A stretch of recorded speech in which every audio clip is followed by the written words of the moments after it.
Hey everyone, welcome back. Today we're finishing up our initial series on e-commerce here, and we're going to discuss payment processing.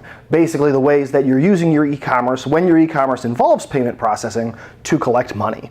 So we've got a few options to look at, and I'll break down the pros and cons for you and give you some real world examples, and then we'll dig in on kind of the most technical, do-it-yourself option to understand what the benefits are and what that process looks like. So let's jump right in here. When you're doing payment processing, your options are basically, do you want to do it yourself or do you want to trust somebody else to do it for you? And again, there are reasons why you may want to trust somebody else to do it for you. The premier example of this, of course, is PayPal. That's the first option, which I call kind of off-site payment processing.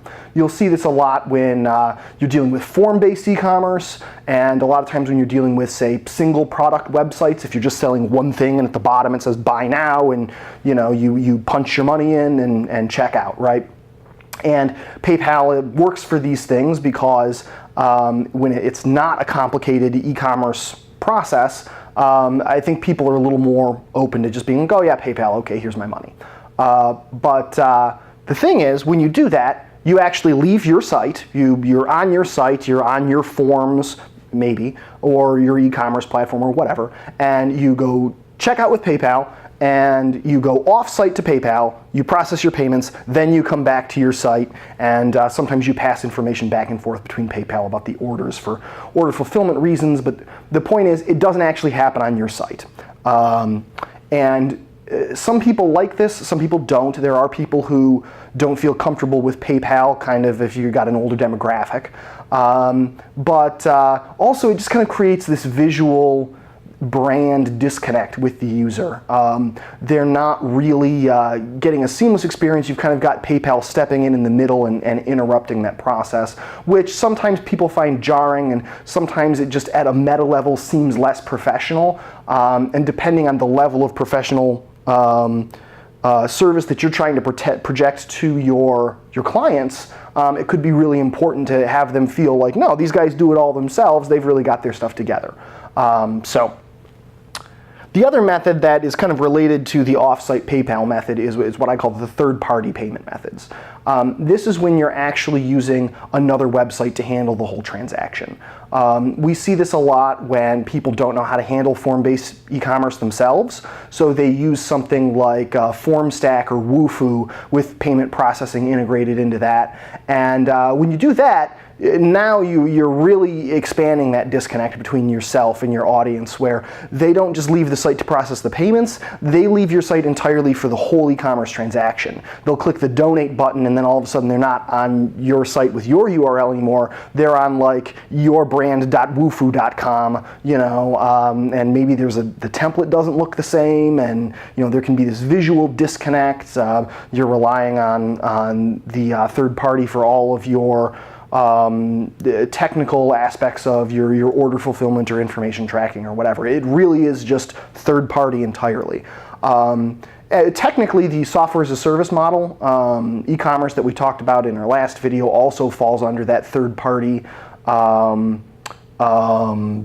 there. But there's not really a visual or brand disconnect there because they've been on that platform the entire time that way.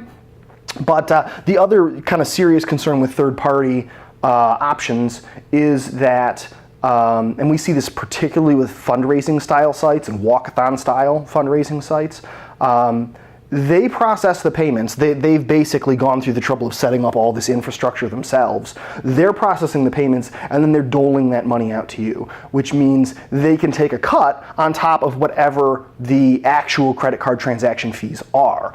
A lot of fundraising sites take like 4, 5, even 6%, and maybe they sell you on that they're doing something with the other service for you that justifies them taking that amount.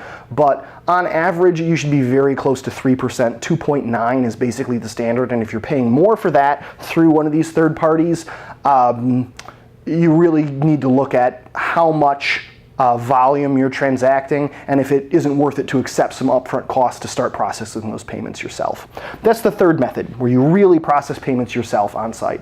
And of course, when I say that you process them yourselves, I don't mean that you literally have the infrastructure to, I don't mean you become a merchant provider, I don't mean you become a payment gateway, but I mean you set up direct relationships with the providers of infrastructure that these other methods are using anyway. So anytime you're processing payments, anytime you process a credit card, it gets swiped, right? It's a merchant provider that processes the card. They're the ones that take the transaction fee. Merchant providers are essentially just banks. A lot of times your bank wants to be your own merchant provider. So everything is about securely getting them that information so they can run that transaction. So to do this, you need your own e-commerce platform. This can be as simple as a form builder, but if you've got an actual e-commerce store, you're going to want to have a proper platform like WooCommerce or Magento in place. You need an SSL certificate for security and PCI compliance. This is all about just making sure that when the data is initially captured, that it's encrypted and that it stays secure. Because again, you're not going to actually store that information on your site. You're not going to literally be processing it yourself. You need to get it to the people that are processing it securely, and this encrypts it so that that can happen. The payment gateway communicates between your site and the merchant provider and passes that secure information through to the merchant provider. Good examples of payment gateways are companies like Authorize.net is probably the most well-known payment gateway out there, and you'll pay them a small monthly fee for their services. It's all flat rate basically, and you've got an account with them that allows you to talk to your merchant provider, which if you're using your own bank, typically you can avoid the monthly fees. If you use a merchant provider other than your bank, a lot of times they'll have like a $10 fee or something associated with it, but these are basically nominal fees. Everything's about the percentage. The average merchant provider is charging about 2.9%. Everybody has a per transaction fee also, where it's something like 10 cents per transaction plus 2.9%, which is why people have minimum charges and things that, individual transaction fee adds up on small transactions. When you're looking at the percentage of that transaction, that's profit. But I digress, right? The point is, with this setup, everything happens on your site. It's seamless. There's no brand disconnect for your user as they're going through the checkout process. And at the end of the day, you're guaranteed that you're only paying the fee that the merchant provider is charging and not any kind of markup along the way. I know PayPal doesn't really do that markup. They're basically their own payment gateway and merchant provider, but you really want to watch out where